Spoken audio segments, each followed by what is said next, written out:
জেলায় আওয়ামী লীগের সমাবেশে যোগ দিলেন জনপ্রিয় অভিনেতা মনোয়ার হোসেন ডিপজল। बांग्लादेश में जो कुछ भी हुआ है उसको लेकर पड़ोसी देश के नाते चिंता होना मैं इसको समझ सकता हूं। मैं आशा करता हूं कि वहां पर हालात जल्द ही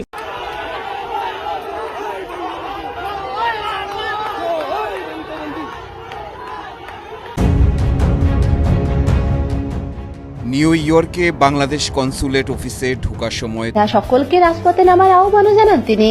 হ্যাঁ ভিউয়ার, আপনি ঠিকই শুনছেন। বিস্তারিত জানতে আমাদের সাথে থাকুন। আজ 10 নভেম্বর শহীদ নূর হোসেন দিবস উপলক্ষে আওয়ামী লীগ সহ ছাত্রলীগের নেতা কর্মীরা গুলশান 0 পয়েন্টে শেখ হাসিনার নির্দেশনায় সমাবেশের ঘোষণা দিয়েছেন। উক্ত সমাবেশে যোগ দিয়েছেন ডিপজলের 2 ছেলে, যা ইতিমধ্যে সামাজিক যোগাযোগ মাধ্যম টুইটারে জানিয়েছে। সুপ্রিয় দর্শক, আসসালামু আলাইকুম ওয়া রাহমাতুল্লাহ। আশা করি সবাই ভালো এবং সুস্থ আছেন। স্বাগত জানাচ্ছি আমাদের আরেকটি নতুন ভিডিওতে। সুপ্রিয় দর্শক, দেশ কোন দিকে যাচ্ছে আসলে? সুপ্রিয় দর্শক, আওয়ামী লীগ ফিরে আসা নিয়ে একই কথা বলছেন বিভিন্ন বড় বড় বিশেষজ্ঞরা। সুপ্রিয় দর্শক মণ্ডলী, এনসিপি আর জামাত এবং বিএনপির মধ্যে যে সংঘর্ষ, একে অপরকে কটাক্ষ করে কথা বলা নিয়ে আজকের এই ভিডিও। সুপ্রিয় দর্শক, সম্পূর্ণ ভিডিওটি দেখলে আপনারা বিস্তারিত আলোচনাটি দেখলে বুঝতে পারবেন আসলে দেশ কোন দিকে যাচ্ছে এবং দেশ আবার কার হাতে ক্ষমতায় আসতে যাচ্ছে। সুপ্রিয় দর্শক, তাহলে চলুন আমরা কথা না বাড়িয়ে সেই সম্পূর্ণ বিস্তারিত আলোচনাটা দেখে আসি। তার আগে আপনাদের প্রতি আমাদের একটা ছোট্ট রিকোয়েস্ট, যারা আমাদের চ্যানেল এখন নতুন, চ্যানেলটি সাবস্ক্রাইব করে লাইক করে শেয়ার করে আমাদের সাথেই থাকুন। তাহলে চলুন আমরা বিস্তারিত আলোচনাটি দেখে আসি। আসসালামু আলাইকুম। Doctor Mohammad Yunus right now supreme leader.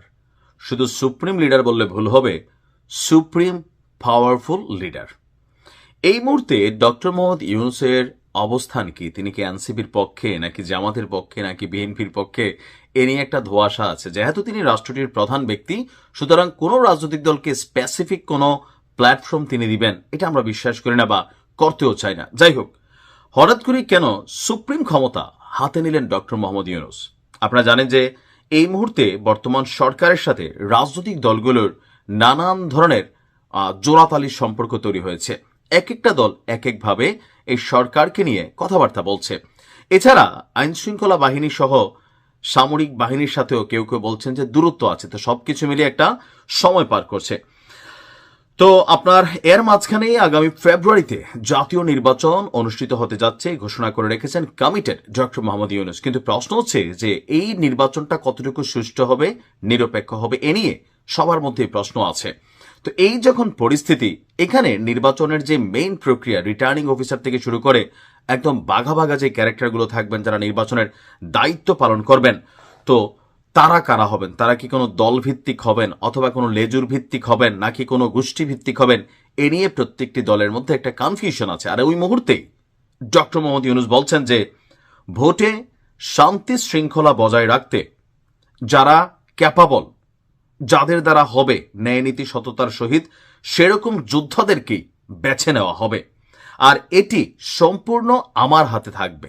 প্রশাসনের যেই রদবদলের বিষয়টা, ভোট শান্তিপূর্ণ এবং নিরপেক্ষ করতে প্রয়োজনীয় সকল ব্যবস্থা নেওয়া হবে। অর্থাৎ আমরা যখন বলি যে সরকারের আন্ডারে ভোট হচ্ছে, নির্বাচন কমিশনের তো এত লোকবল নাই।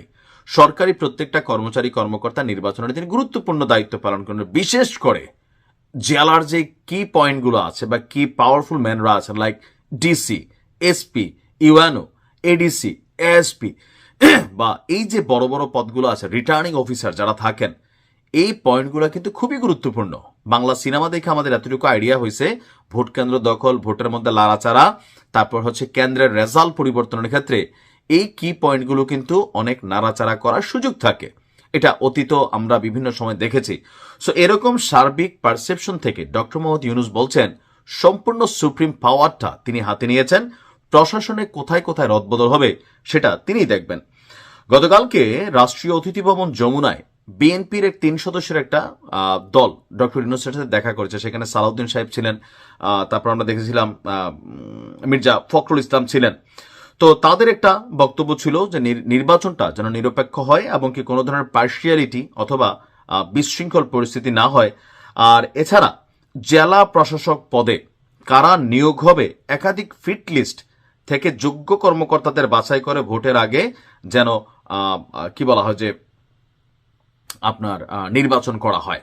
ইভেন তত্ত্বাবধায়ক সরকারের সিস্টেমে যেন ডক্টর মোহাম্মদ ইউনূস এই নির্বাচন করেন। এছাড়া বিতর্কিত কর্মকর্তা, বিশেষ করে আওয়ামী লীগের সময় যারা দায়িত্ব পালন করেছেন তাদেরকে এবার নির্বাচনী দায়িত্ব থেকে বিরত রাখার আহ্বানও তিনি জানিয়েছেন। পাশাপাশি প্রশাসনের রদবদলে নিরপেক্ষ অবস্থান বজায় রাখতেও তারা আহ্বান জানিয়েছেন। এখন আমরা যতদূর জানি যে প্রশাসনের বিভিন্ন সেক্টরগুলো নাকি এগুলা ভাগাভাগি হয়েছে, কতগুলা নিছে বিএনপি, কতগুলা নিছে জামাত। জামাত বলতেছে যে আমরা 3টা নিছি বিএনপি বাকিটা, বিএনপি বলতেছে আমরা কম নিছি তোমরা বাকিটা।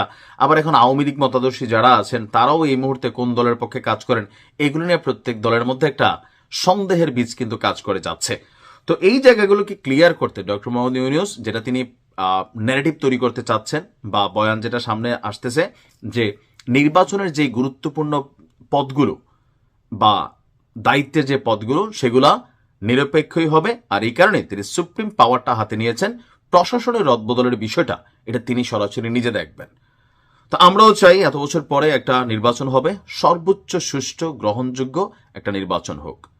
এখন হয়তো যত দিন যাবে তত বোঝা যাবে। কথা তো সবাই বলে বৃক্ষ তোমার নাম কি, ফলে পরিচয়। হঠাৎই বাংলাদেশের চট্টগ্রামে আমেরিকান যুদ্ধবিমান দেখা গিয়েছে। 3টি যুদ্ধ বিমানের সঙ্গে কয়েকটি হেলিকপ্টারের আনাগোনা, যা ঘিরে রহস্য ঘনীভূত হচ্ছে।